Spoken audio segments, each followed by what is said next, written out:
quem salva é Deus, que quem batiza é Deus, que quem edifica, consola e exorta é o Espírito Santo de Deus. Essa é a motivação que Paulo ensina Tito naquela carta, para ele justamente seguir aquelas diretrizes, aquelas recomendações.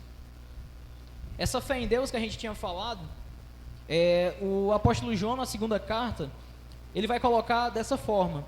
Ele diz que o amor tem como base a verdade. Isso logo no início da epístola. E diz que a fé deve ter como base também a verdade. Aí a gente se pergunta, a gente está falando de fé. O que é uma fé verdadeira? Existe uma fé verdadeira? Existe uma fé falsa? Se é para existir uma verdadeira, será que existe uma fé falsa? A gente vai aprender que Deus, Ele coloca situações nas nossas vidas justamente para nos qualificar, para nos provar, para nos ensinar. O ensino de Deus, a didática de Deus, ela é uma didática que o ser humano ele não entende, mas ele pode passar por ela e ter êxito. É o que o apóstolo Paulo nos ensina. Ele nos ensina que a provação não é para matar. Ele nos ensina que a prova que a gente passa todo dia, a palavra de Deus ela vai mostrar que não é para nos jogar no chão, para você ficar lá deprimindo, você é um perdedor. Não. A provação é justamente para te qualificar. Não é à toa que a gente usa aquela analogia do ouro no fogo para sair purificado. O ouro tudo bem, não vai sentir nada, mas eu e você, no fogo da aprovação, vamos sentir alguma coisa. Então é através dessas situações que a minha e a tua vida, elas deve melhorar na presença de Deus. Digo deve melhorar porque as pessoas elas aprendem com os erros. E alguns erros a gente reluta em querer repeti-lo e repetir novamente. Isso faz parte da natureza humana. Mas a prova é Deus, que Deus ele é um Deus de oportunidade. A prova é Deus que Ele é um Deus de apoio, Ele estende a mão. Eu louvo a Deus porque Deus ele não é como ser humano, graças a Ele. Porque se Ele fosse como ser humano, Ele teria feito o que deveria ter feito com a gente. Mas Ele nos dá a oportunidade todos os dias. Amém? Amém, irmãos? Deus sendo um Deus de oportunidade, a gente entende que a fé verdadeira é uma fé que ela tem certas qualificações. Para João, na segunda carta, a gente fala que essa fé que ele escreve, ela tem uma base chamada verdade. Só que essa verdade, nos últimos dias, a gente tem visto situações, e não é novidade isso, certas situações que a gente vê nas televisões, a gente vê no cotidiano, conversando com pessoas, que se você não tomar cuidado, são situações que vão colocar a sua fé em risco. São situações que vão te perguntar, você é crente de verdade? Você é cristão de verdade? Você realmente serve a Deus? São situações realmente que podem nos colocar na parede, e a gente tem que ter a convicção da nossa fé para justamente relutar. Eu sou um cristão verdadeiro, crente no Senhor Jesus Cristo. É o que a gente vê que está, não vou dizer que está escasso, mas eu vou dizer que tem muitas pessoas se acovardando. Tem pessoas que não estão mais comprando aquela convicção, não estão mais tendo a convicção realmente da fé que eles professam. Não basta só a gente vir para a igreja, todo mundo sabe disso. Não basta só a gente dizer que acredita e as nossas ações não provar o que a gente diz. A gente sabe disso. A palavra do Senhor ela é bem clara quando a gente deixa de cumprir algumas obrigações, alguns deveres, que Deus ele cobra de nós. E Deus ultimamente ele tem cobrado do ser humano. Ele tem cobrado em diversas áreas, em diversas situações. Qual é a qualidade da nossa fé? Será que a nossa fé está sendo uma fé nominal? Vamos colocar assim. Uma fé nominal, aleatória? Ou ela é uma fé verdadeira? Ou ela é uma fé que realmente Deus ele tem prazer em te provar e fazer você crescer na presença dele? Todo mundo deve passar por essas situações, porque é nessas situações que você vai crescendo, que eu vou crescendo. E Deus ele sabe disso. Deus ele sabe tão bem disso que ele te ajuda todos os dias. A misericórdia dele ela te alcança, a graça dele ela te alcança, o amor dele ele te alcança. Tudo isso são propostas que Deus ele coloca na vida do ser humano para justamente ajudá-lo.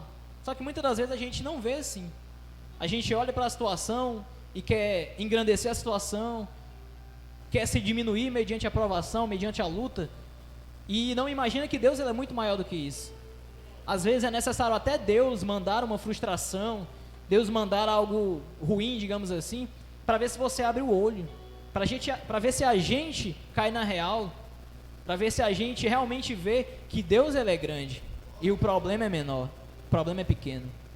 Realmente Deus, ele usa essa didática porque o ser humano, ele só vai assim, irmão. Ele só aprende dessa maneira. E se aprende de outras maneiras, Deus também, ele sabe. Deus também é conhecedor de todas as coisas.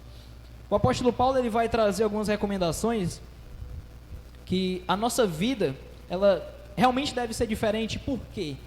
Porque a fé que há em nós é uma fé diferente. Porque a verdade que há em nós, ela é verdadeira. A gente vive num mundo de muitas palavras, muitas convicções, muitas verdades, entre aspas, mas só Jesus, ele é a verdade. Ele mesmo afirma isso. Ora, eu sou o caminho, a verdade e a vida.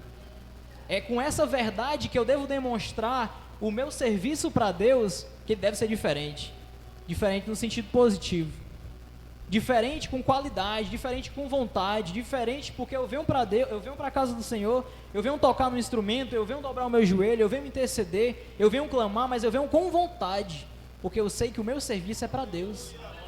Essa é a motivação que Paulo estava recomendando Tito, irmão. Isso naquele tempo, eu não vou dizer exatamente quanto tempo atrás, mas a gente está falando de alguns séculos. Mas também é essa recomendação que Deus, ele cobra de nós hoje. Ele cobra de nós hoje. A gente, como pecador, como falho, Deus, ele conhece esse nosso lado e por isso ele cobra dessa maneira. E a gente vai aprendendo todos os dias que estar a serviço do reino de Deus requer mais empenho todos os dias. O ser humano, ele nunca vai conseguir ser igual ao dia anterior. A gente pode aprender isso.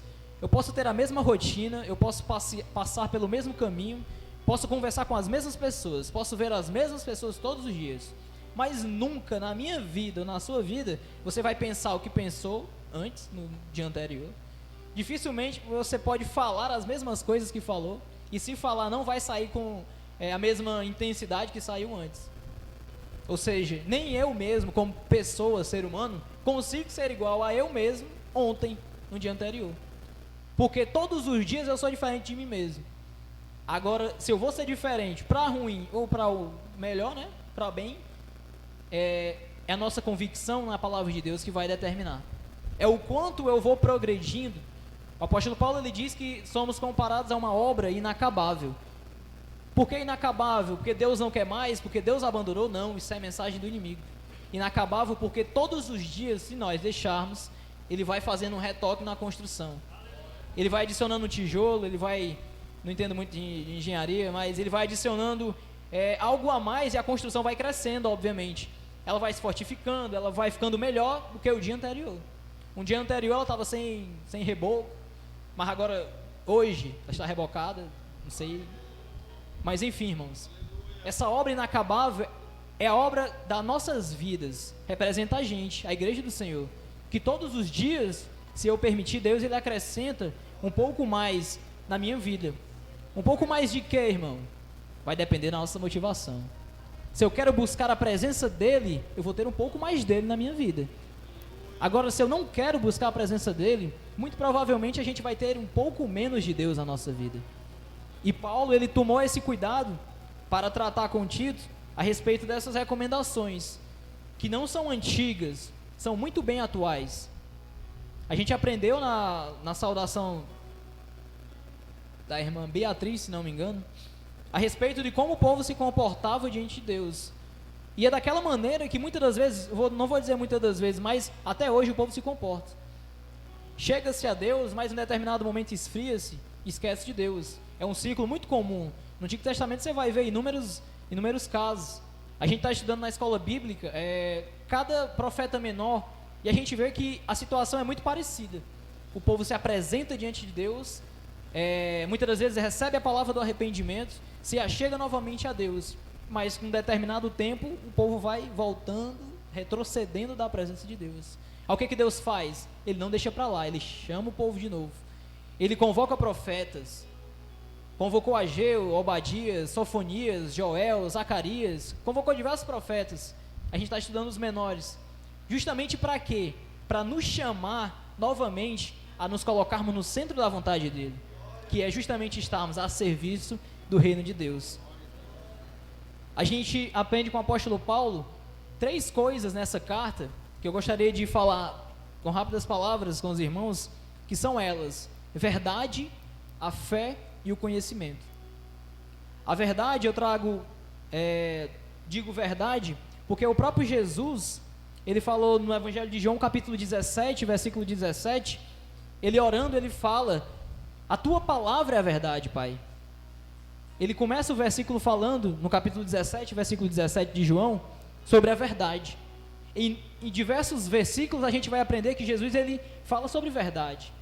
Santifica-os na tua verdade, a tua palavra é a verdade. Isso é Jesus falando. Não é à toa que Jesus, ele falava: olha, se verdadeiramente o Filho vos libertar, verdadeiramente sereis libertos. Por que Jesus falava tantas variações do termo verdade? Além dele ser a verdade, falando sobre a verdade, era Jesus edificando vidas. Era Jesus orando ao Pai, pedindo para que Deus nos santifique na verdade. Se não houver verdade, irmãos, a nossa vida, ela se torna uma vida fraca. Se eu não for verdadeiro para com Deus, a minha vida, ela se torna uma vida fraca, uma vida fragilizada, uma vida comprometida. Mas Deus, ele nos santificou na verdade. Isso é Jesus falando: Pai, santifica-os na verdade. É como se alguém perguntasse: por quê? Porque a tua palavra é a verdade. Quantas pessoas a gente não conhece que fraquejaram, vamos dizer assim. Até mesmo a gente se pega fraquejando. Até mesmo a gente se pega falando coisas, duvidando, vamos dizer assim. Mas não desfaleça. A palavra de Deus, ela é a verdade. O próprio Jesus, ele se apresenta como a verdade. E eu preciso dessa verdade todo dia. Preciso dela para melhorar. Preciso dela para ser prudente. No capítulo 2, versículo 6 de Tito, ele recomenda aos jovens a moderação, a prudência, a sensatez.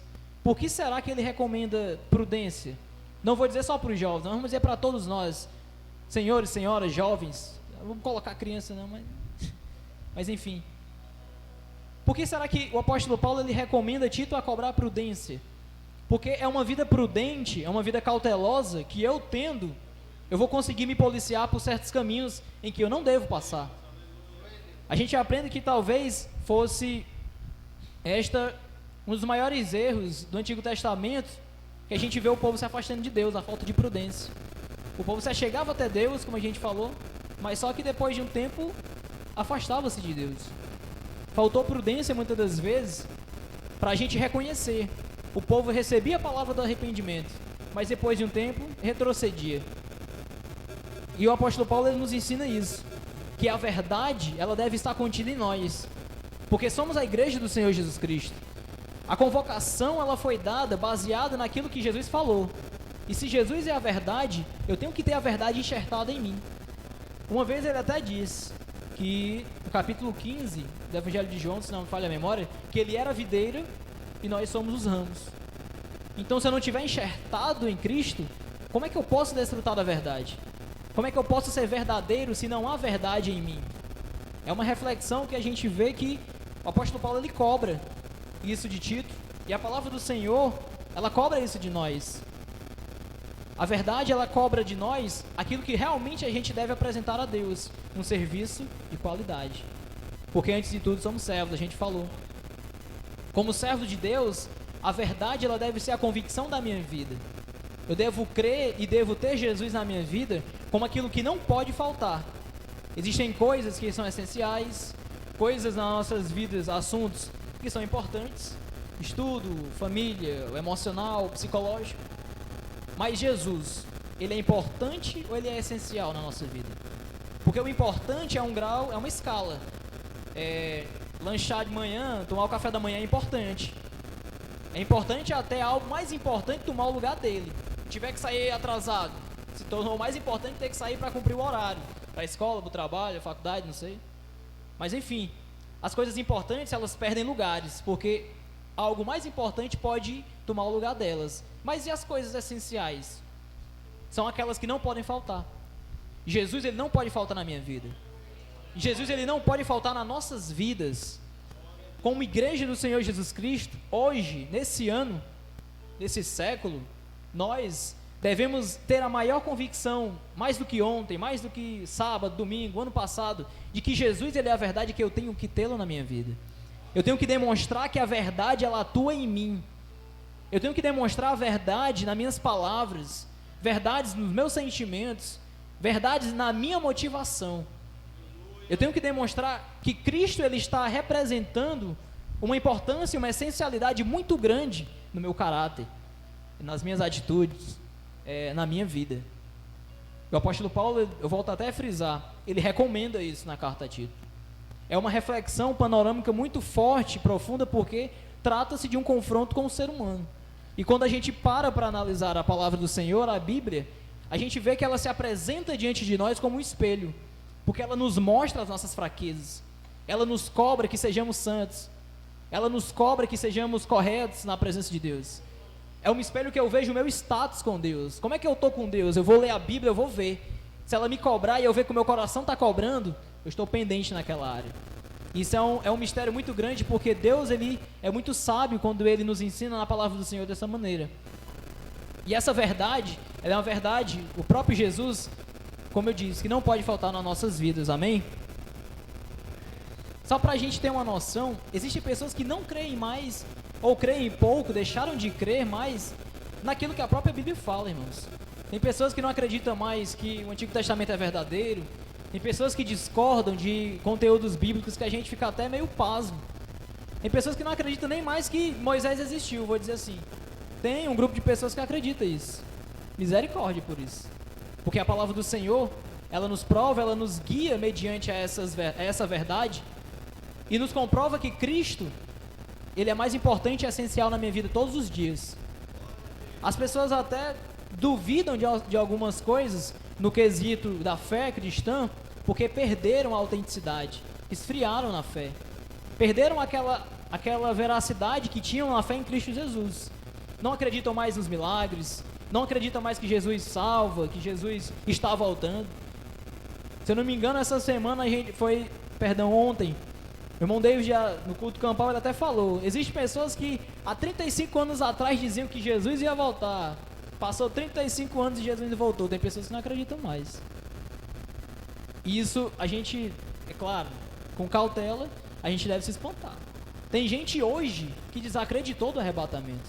Isso é verdadeiro, irmão, isso é verdade. Tem pessoas hoje que duvidam disso. Há 50 anos atrás, meu avô e minha avó diziam que Jesus ia voltar. Até hoje, 50 anos depois, não voltou.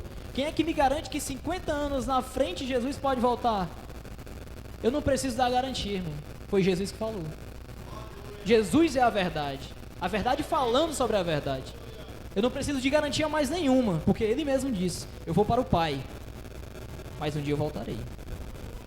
É essa verdade que muitas das vezes fica pendente na minha vida, nas nossas vidas. A gente deve se policiar muito, porque Emanuel gosta até de falar na lição, e com razão, as lições do domingo, que Satanás não brinca de ser Satanás. O inimigo, ele não brinca de ser inimigo das nossas vidas. A gente também não deve deixar desfalecer a convicção que Cristo ele nos trouxe com a conversão.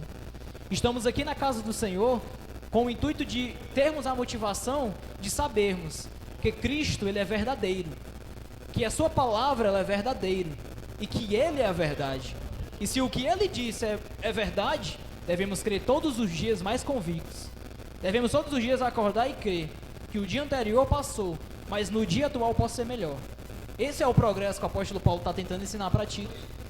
Esse é o progresso que ele está tentando fazer com que Tito veja o ponto de vista dele e passe para os demais, a igreja. E a gente vivendo num mundo de, vamos dizer, apostasia, pessoas que não acreditam mais, pessoas que duvidam da Bíblia. Se eu não tiver verdade em mim, como é que eu posso provar para essas pessoas que eu creio? Fica a dúvida também. Mas aprove a Deus, irmãos, que o nosso Senhor Jesus Cristo, Ele ainda atua nos tempos de hoje. Ele atua confortando, Ele atua trazendo convicção nos corações. Ele atua modificando os pensamentos. Não é à toa que tem ateu que dizia que era ateu, que hoje é cristão. Eu louvo a Deus por isso. Não vou dizer que conheço algum em particular, mas Deus, Ele opera maravilhas, amém? A gente falou domingo passado sobre Jonas, e tinha pessoas que não acreditavam mais que o mar vermelho tinha aberto. Não, isso é história. História de um peixe que engoliu o homem. Creia na verdade, irmãos. A verdade é o Senhor Jesus Cristo. A verdade está nas suas palavras, as palavras do nosso Senhor. No decorrer da carta de Tito, a gente vê no capítulo 1 e o versículo 3, que o apóstolo Paulo ele continua essa linha de raciocínio, tentando fazer com que Tito entenda o ponto de vista dele a respeito também da fé. O capítulo 1, versículo 1, perdão. Há muitas pessoas, irmãos, que talvez devem ter perdido a fé, não vou dizer isso. Essa fé, ela é provada todos os dias, a gente falou. Agora, qual é o tipo dessa fé? Vamos tratar assim. Que tipo de fé é essa que a gente tem? A gente crê de verdade? A gente pergunta para alguém, você tem fé em Deus? Ela vai dizer, não, eu tenho fé em Deus, eu acredito. Mas qual é a qualidade da fé que essa pessoa tem? Qual é a qualidade da fé que eu tenho? Tiago 2,19, a gente pode até trazer isso também como um confronto que o apóstolo Paulo escreve na Tiago. Ele fala, tu crês que há um só Deus? Aí ele responde, fazes bem. Mas ele também diz que os demônios creem. Isso pode até ser forte, na verdade é forte. Qual é o tipo de fé que eu tenho? Qual é a qualidade da minha fé para com Deus em estar a serviço do reino dele? Será que a minha fé é uma fé verdadeira? Tem pessoas que vão dizer que tem fé dessa maneira. Você acredita no inferno, fulano? Acredita, acredito no inferno. Acredito no inferno, no céu. Mas ela acredita porque tem medo. Fé mentirosa. É uma fé que não tem verdade. Você acredita no apocalipse, aí a pessoa imagina, vixe, bomba pra tudo que é lado, terremoto, tá quebrando tudo, pegando fogo. Eu creio no apocalipse que vai acontecer. Mas é uma fé que tem medo. É uma fé mentirosa. É uma fé que não tem verdade. Você pergunta pra uma pessoa, você acredita em demônio, em vulto, em visagem, em fantasma? A pessoa, não, acredito. Encruzilhado? Não, Deus me guarde. É uma fé? Mas é uma fé mentirosa. Porque tem medo. A nossa fé é diferente, irmão. Não é porque a gente vê que a gente crê, não. A gente crê antes de ver. Nem precisa ver, na verdade. Teve um homem que quis ver, né? Jesus mandou tocar para ver se ele acreditava mesmo. A gente sabe o nome desse camarada. Então, irmão, qual é a qualidade da nossa fé? Será que a nossa fé é verdadeira? Se há verdade na nossa fé, estamos convictos que Deus ele nos chamou, Ele nos vocacionou e Ele nos colocou a serviço do reino dele. Mas avalie a nossa fé. Será que eu tenho fé porque eu tenho medo? Será que eu tenho fé porque é a única coisa que eu sei fazer? Meus pais me criaram para a igreja, então eu vou dizer que eu tenho fé. Eu fui criado fazendo assim. Ou será que eu realmente tenho fé porque eu sou convicto daquilo que eu fui chamado? Será que eu tenho fé da convicção que Cristo fala comigo? Você ora dizendo, eu tenho fé. Mas você tem fé de que Deus está lhe ouvindo? E de que Deus pode falar com você? Tem pessoas que abandonaram esse ponto de vista. Não vou orar mais porque Deus não responde. Algumas pessoas podem até dizer isso. Mas a nossa fé ela deve ser verdadeira. Não porque a gente tem medo. Não porque a gente vê. Não porque a gente toca a palpa. Mas porque a nossa fé ela está alicerçada na pessoa do nosso Senhor Jesus Cristo. É com prudência que a minha fé ela vai ser qualificada. É com prudência que a verdade que há em Jesus, que é Jesus, ela vai fundamentar a minha convicção. É com prudência que eu devo viver. Jesus, uma certa vez, ele falou: havia dois homens, um homem que construiu uma casa sobre a areia e um homem que construiu uma casa sobre a rocha. Acabou que não deu muito certo para o homem que construiu sua casa sobre a areia. Ele falou sobre prudência. A prudência ela vai fazer com que a minha fé ela seja qualificada. Ela vai fazer com que eu me policie em certas situações a me estar convicto de que Cristo ele deve representar algo importante, essencial, que não deve faltar na minha vida. Tito ele aprende isso no primeiro versículo, Paulo falando sobre a fé. A nossa fé ela deve ser alimentada justamente com esse sentimento, o sentimento verdadeiro. Não porque a gente tem medo, mas porque a gente crê realmente que existe. A gente crê realmente que Jesus ele opera nas nossas vidas. Amém, igreja? O terceiro conteúdo que eu queria tratar com os irmãos é a respeito do conhecimento. Por que eu devo ser prudente? A gente falou em ser verdadeiro com Deus, em ser sincero. A gente falou sobre realmente basearmos a nossa fé na verdade que é Jesus.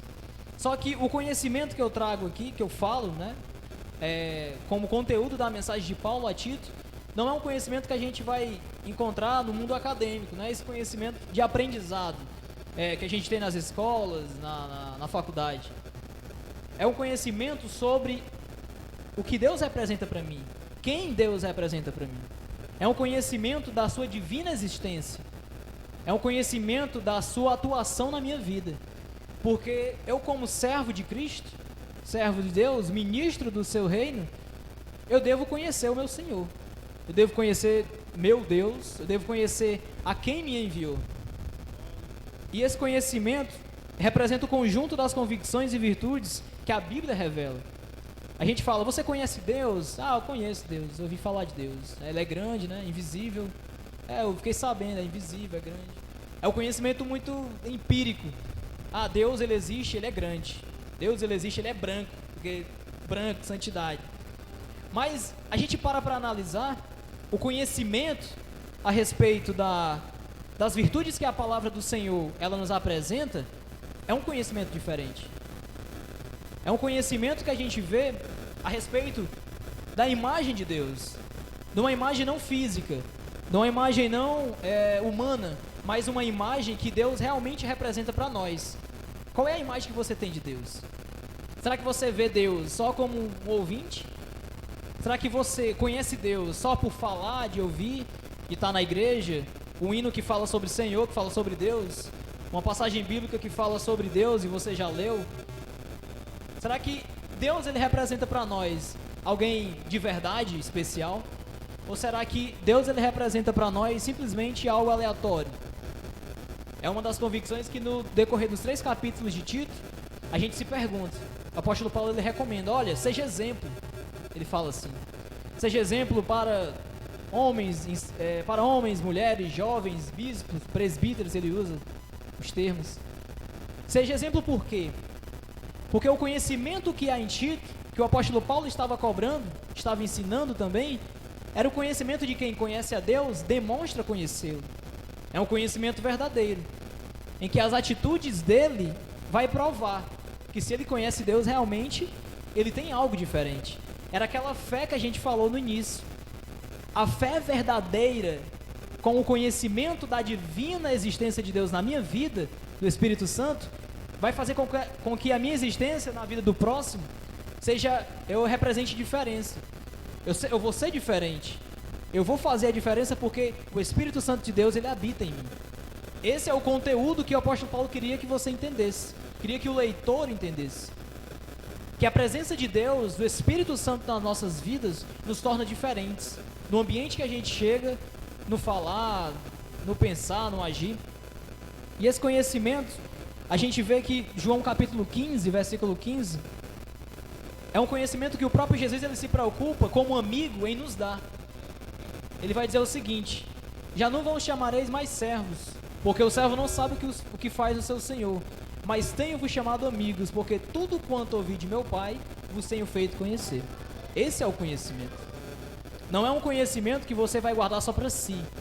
Não é um conhecimento que você vai mensurar num livro ou mensurar em páginas, mas é um conhecimento que o próprio Jesus, ele passou para nós. Porque tudo quanto ouvi de meu Pai, vos tenho feito conhecer. Esse é o conhecimento. O conhecimento, a convicção, a fé verdadeira em Deus. Esse é o conhecimento que a carta do apóstolo Paulo, a Tito, ela vai nos ensinar. A gente fazendo uma leitura em Romanos, até o 11º capítulo, a gente vai ver que o apóstolo Paulo, ele traz uma teologia pesada, de cobrança. Só que ele sempre vai demonstrando a sua piedade com os leitores, mediante a graça do Espírito Santo. Ele vai finalizando os capítulos louvando a Deus. Ele vai dando graças, ele vai agradecendo. Por que ele vai fazendo isso, irmão? Por que ele vai tomando essa postura? Ele estava cobrando 11 capítulos de forma pesada teologicamente. Quem já leu a carta aos Romanos vai entender. Mas nos finais de cada capítulo ele vai deixando claro um louvor que ele faz a Deus. Sabe por quê? Porque esse conhecimento que Jesus, ele nos ensina na sua presença, não é um conhecimento que esfria o meu coração, é um conhecimento que me aquece, é um conhecimento que vai me avivar. Não é um conhecimento que muitas pessoas até dizem, não, se fizer teologia vai esfriar, se fizer teologia na vida vai fazer com que, vai desviar o homem, desviar a mulher. Mas isso é falta de prudência, Porque o conhecimento que Jesus ele traz é um conhecimento que aviva, aquece o meu e o teu coração. É um conhecimento da sua existência, de que aquilo que ele fala é verdade, de que a fé verdadeira ele nos ensinou, porque tudo quanto ele ouviu do Pai, ele nos tem feito conhecer. Esse é o verdadeiro conhecimento. O conhecimento que Jesus ele cobra é de que a gente conheça ele, é de que a gente vivencie experiências com ele, estando a serviço do seu reino, com qualidade, com qualificação, com o patamar de motivação alto, porque se é para fazer para Deus, tem que fazer bem feito. Essa era a ideia que o apóstolo Paulo estava passando para Tito. Mas aprove a Deus, irmãos. Deus ele continua operando. O mundo ele pode estar frio, o mundo ele pode estar intimidando a fé, mas eu nunca vi Jesus perdendo uma batalha. Eu nunca vi Deus no Antigo Testamento se lamentando. Eu nunca li na Bíblia Deus ele dizendo que perdeu. Eu nunca vi Deus no Antigo Testamento mandando o povo voltar atrás porque a causa estava perdida. Nunca vi. E eu creio que você também não vai encontrar. Mas o nosso Deus ele é poderoso. Ele nos traz a convicção, a verdadeira fé de que eu devo crer nele. E que estar a serviço do reino de Deus é algo sério e algo que requer motivação e qualidade. Algo para fazer bem feito. E eu agradeço a minha oportunidade no nome de Jesus. Amém.